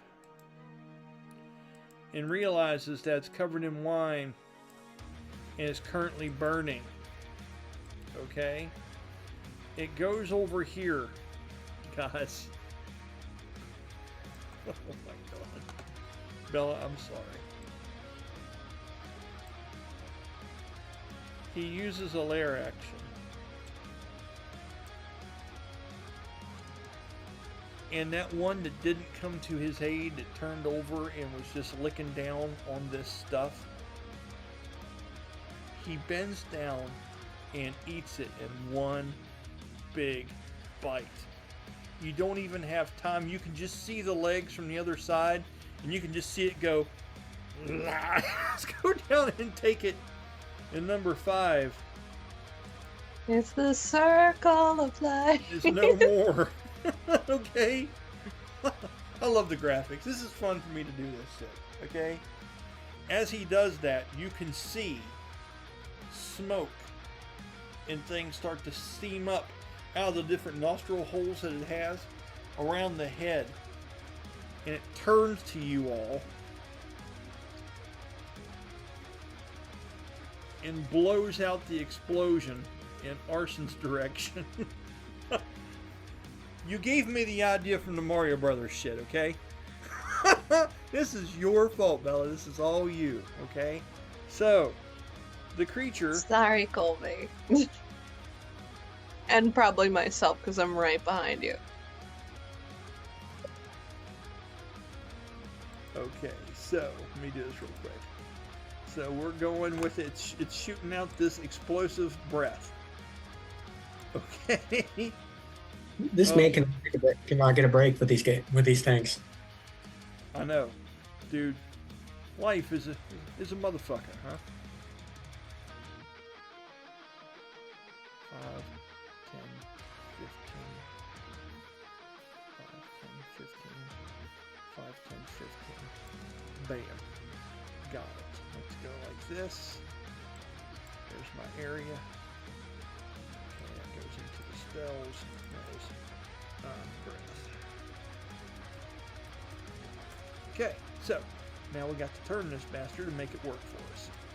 Let's rotate. Okay.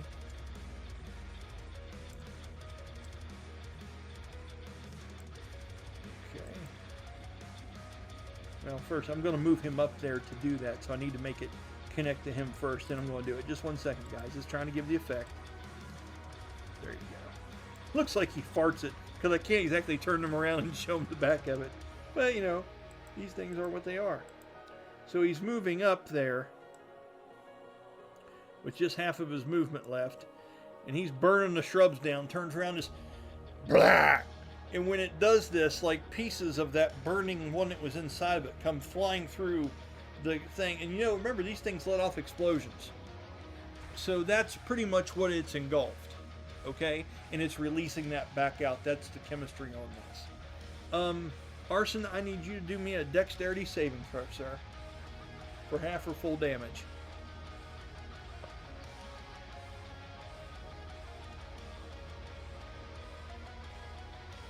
It almost reaches you, Azara. I mean, it's like right there. Like if it wasn't for the shrubs, you think it would have got you. Colby, that looks like you rolled great.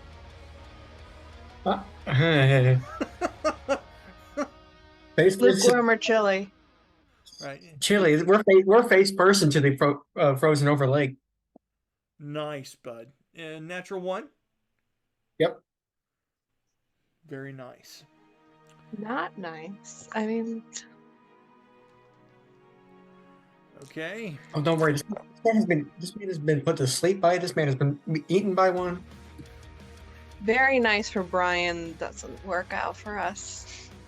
That is 9 points of fire damage. Okay. And you can see all the shrubs and stuff in front of you, whatnot, are nothing but sticks now. There's no real cover from them, as it's like trees when they lose their autumn leaves. It just flash burnt the shit right off of it. Okay? Like, whoosh! And it was just like the skeletal parts of the freaking shrubberies all twisted up and curling and sizzling. With that, the creature will end its turn. And we got one more left to go. Just 1 second here. Let me go to something. Okay, we have number 9. I don't think this man has gone through an encounter at all without getting hurt. Finn. Also, I just realized something. Yes. That I definitely need to find a different form to reconstitute these in, potentially, because otherwise I may be practically traumatizing Arsin constantly if I just have one of these guys running around with us. It depends. Just don't let it grow up and he'll It be fine. depends on how the rest of this. Because he's been eaten by these things and fire blasted by these things. If Azara just shows up and is like, look here, then like he'd be like, war flashbacks. Yeah. On top of the ones he already has. On top of the ones he already had. Spooky, scary amnesia dream. Being eaten by a flower thing. That's awesome. Finn is going to stand up here by these barrels, and he is going to cast Moonbeam. And as that does, there's a radiant circle that comes down and lands on top of the creature, and you can see radiance like energy begin to burn all around the creature, engulfed in it. Let me go ahead and get rid of the flames, because that was just a flash in the pan, literally. Just 1 minute here. Monsters. Let's go ahead and get rid of that spell, or at least turn it down. There we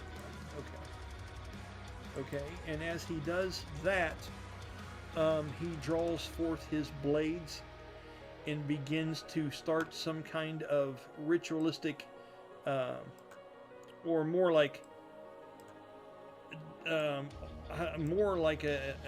dance kata kind of performance of the blades, and you can see images of them forming above his head as he did before, where when he does certain style moves, he creates a image of a blade that hovers above him as if he's putting them in place to be fired at a later date. Okay. With that, the creature takes... Oh, shit. That's awesome. Okay. burns the creature pretty good, especially with the concoction on it. And this radiant energy coming down, it's almost like a magnifying glass in gasoline. Pretty nice result there. Sapling's not looking great at all in this moment. With that, we're at the top of the turn. That's going to be Rook. Let me ask you guys this. Now that it's Rook's turn, do you guys want me to go ahead and roll for that and continue this? Or would you be okay wrapping this up now that it's 9:50 and doing it again next Sunday? What do you guys want to do here? Decisions. I'm notoriously bad at those. Colby, do you have any thoughts? Well, part of me is like, let's have Jeremy be in this and Danny in this, and the other me is like, I want my payback. Right. So really, it's okay if you want to. We can go for like another 15 or 20 and do some more steps here. And I'll just have one of you roll for him, and I'll tell you the result. But it's up to you two, because this is I'm good for here for a little bit, but I just want to give the option. And you're being recorded, so don't play like we really didn't want to go on without you guys, because you don't get to do that shit. So, Colby, what are you, yay or nay? Keep going or hang out and stop? Look at you guys. You guys can't. Are we going to roll for it? Is that what we need to do? I guess we're going to have to roll for it because I can't decide. Okay, I'm going to roll for it. All right. So, 1d20. 1 through 10, we're ending. 11 through 20, we're going. And I don't ever do this. I never take the camera off this thing. This never happens. Let's see if we got this here. You might have to turn your video filter off. Yeah, I know. I don't want to do it. Hold on. 1 through 10, we quit. 11 through 20, we continue. And we got a natural 9. I don't know if you can see it or not. Yeah. Okay, so we're done for tonight. We let the dice decide.